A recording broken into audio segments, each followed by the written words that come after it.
Hi అండి, good evening. చిట్టి తల్లికి పాలు పోసానండి.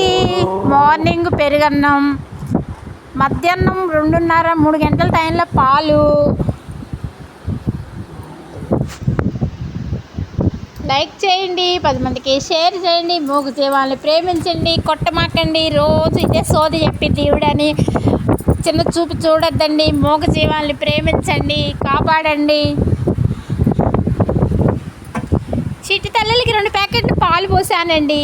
చిట్టు కొండలకి అంటే బాగా చిన్నపిల్లలండి, అందుకని బంగారు తల్లులండి, బురదలో ఆడొచ్చేస్తున్నాయండి. ఇప్పుడు నీళ్లు పోయాలండి చిట్టి తల్లులకి. లైక్ చేయండి, 10 మందికి షేర్ చేయండి, మూగజీవాల్ని కాపాడండి, రక్షించండి, కొట్టమాకండి.